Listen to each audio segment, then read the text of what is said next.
The 10 most shocking revelations from the woman in me. Number 1. Justin Timberlake encouraged Britney Spears to get an abortion. In Spears' memoir, she shares that Timberlake allegedly pressured her into getting an abortion while they were together in late 2000. She explained that she did not go through with the pregnancy because NSYNC star Justin wasn't ready for the responsibilities of parenthood, as the pair were only 19 at the time. It was a surprise, but for me, it wasn't a tragedy. She writes, I love Justin so much. I always expected us to have a family together one day. This would just be much earlier than I anticipated. But Justin definitely wasn't happy about the pregnancy. He said we weren't ready to have a baby in our lives, that we were way too young. Spears said she didn't personally want to have an abortion at the time. If it had been left up to me alone, she explains, I never would have done it. And yet Justin was so sure that he didn't want to be a father. To this day, it's one of the most agonizing things I've ever experienced in my life. Britney explains how she was left crying and sobbing after choosing to undergo the procedure at home, in a desperate bid to keep the abortion completely secret from the public and her own family. Britney would later welcome sons Sean Preston, age 18, and Jaden, age 17, with Kevin Federline. And Timberlake, who also has 2 children with his wife actress Jessica Biel, has not publicly commented on Spears' story yet. Number 2. Spears and Timberlake both cheated before breaking up over text. Up until now, the agreed upon explanation for the couple's split was that Spears cheated on Timberlake, and the theory was endorsed by Timberlake's famous music video, Cry Me a River. Britney also added that it was Timberlake who cheated throughout their relationship. She says, there were a couple of times during our relationship when I knew Justin had cheated on me. Spears writes, because I was so infatuated and so in love, I let it go, even though the tabloid seemed determined to rub my face in it.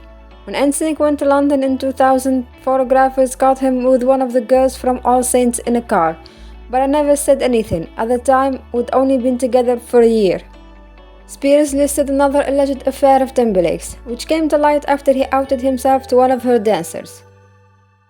We were in Vegas, and one of my dancers who'd been hanging out with him told me he'd just told the girl and said, yeah man, I hit that last night, Spears recalls. I don't want to say who he was talking about because she's actually very popular and she's married with kids now. I don't want her to feel bad. Britney also confirms in her memoir that she cheated on Timberlake at the very end of their relationship with a choreographer named Wade Robson. She said that she has kissed him during a night out. Wade and I were out one night and we went to a Spanish bar, she says. We danced and danced. I made out with him that night. Number 3. Timberlake broke up with Spears with a 2-word text. Britney revealed that she was devastated when Justin Timberlake broke up with her through a text message. A 2-word text message and a lot of exclamation points. To be specific, Timberlake texted Spears, "It's over." She was on set filming music video for her song Overprotected when she received the text message. The director of the music video, Chris Applebaum, confirmed to Page 6 earlier this year that he saw the text message with his own eyes. According to him, Spears disappeared from set at some point late in the day. He later found her in her trailer crying, which is when she showed him the text message from Timberlake. She wrote, as much as Justin hurt me, there was a huge foundation of love, and when he left me, I was devastated. Number 4. Inside her decision to shave her hair during infamous 2007 meltdown. In the memoir, she explained that the gesture of shaving her hair in 2007 was supposed to send a strong message, as she was in the midst of going through a painful divorce with Kevin Federline and was constantly in the public eye. My long hair was a big part of what people liked. I knew that. I knew a lot of guys thought long hair was hot. Shaving my head was a way of saying to the world, F you. You want me to be pretty for you, F you. You want me to be good for you, F you. You want me to be your dream girl, F you. She also added, I'd been eyeballed so much growing up. I'd been looked up and down. Had people telling me what they thought of my body since I was a teenager. Shaving my head and acting out were my ways of pushing back. As a result, a year later she was put under a court-ordered conservatorship, in 2008, which granted her father, Jamie Spears, and a lawyer total control of her financial and personal affairs. Number 5. She learned the conservatorship papers had been filed while in the hospital. While she was in the hospital for an evaluation in 2008, Spears learned that a judge had put her under conservatorship. Her father, Jamie Spears, was appointed to be her co-conservator, along with a lawyer, Andrew Wallet. Even though I begged the court to appoint literally anyone else, and I mean anyone off the street would have been better, my father was given the job. The same man who'd made me cry if I had to get in the car with him when I was a little girl. And the court told me I was demented, and I wasn't even allowed to pick my own lawyer. She writes that Wallet was paid a salary of $426,000 per year for managing her estate. Plus, she says she paid upwards of $500,000 for her court-appointed lawyer, who she didn't learn she could replace for over a decade.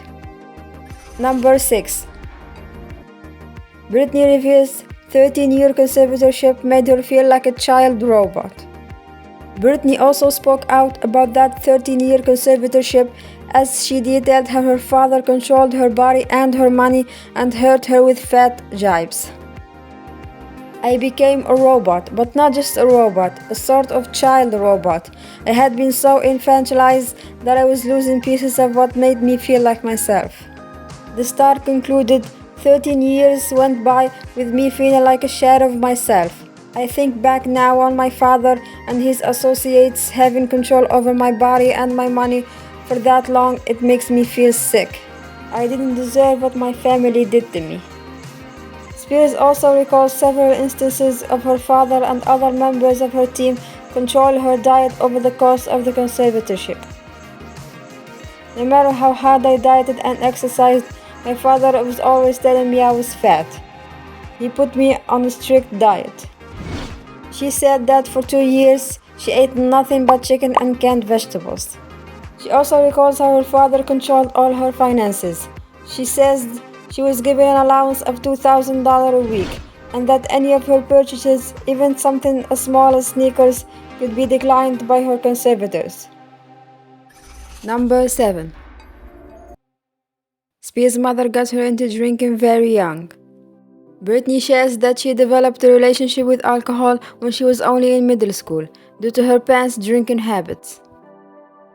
For fun, starting when I was in 8th grade, my mom and I would make the 2-hour drive from Kentwood to Biloxi, Mississippi. And while we were there, we would drink daiquiris. We called our cocktails toddies. I loved that I was able to drink with my mom every now and then. The way we drank was nothing like how my father did it. Spears described her father's personality while he was drinking as more depressed and shut down. It was a stark difference compared to how Spears felt when she drank with her mother. We became happier, more alive and adventurous, she says. Number 8. Britney gave up her freedom so she could see her sons during conservatorship. In her book, the singer alleged that she went along with the terms of her now terminated conservatorship in order to spend time with her boys. Ex-husband Kevin Federline was given sole legal and physical custody of their sons in 2008, after Spears was hospitalized after she locked herself in a bathroom with her sons and refused to turn them over to Federline. She wrote, "My freedom in exchange for naps with my children. It was a trade I was willing to make." She added, "Starting a family was my dream come true. Being a mom was my dream come true." Number 9. On being finally free when the conservatorship was terminated. Spears said that her supporters were the reason she began fighting her conservatorship, after she saw #FreeBritney on a talk show while she was in a mental health facility. On the night of June 22, 2021, she called 911 from her home to report her father for conservatorship abuse, and 1 day later, she made a public testimony to the court asking to terminate the conservatorship. She describes how she felt when her father was removed as her conservator in September. "I felt relief sweep over me. The man who had scared me as a child and ruled over me as an adult, who had done more than anyone to undermine my self-confidence, was no longer in control of my life." Number 10. Britney is not interested in pursuing music right now. So, what will she do next after breaking free of her conservatorship and publish this memoir? I keep getting asked when I'm going to put on shows again. I confess that I'm struggling with that question. I'm enjoying dancing and singing the way I used to when I was younger. I'm not trying to do it for my family's benefit, not trying to get something, but doing it for me and for my genuine love for it. As for her performing career, Spears says music will not be her main focus. Pushing forward in my music career is not my focus at the moment. Right now, it's time for me to try to get my spiritual life in order, to pay attention to the little things, to slow down. It's time for me not to be someone who other people want. It's time to actually find myself.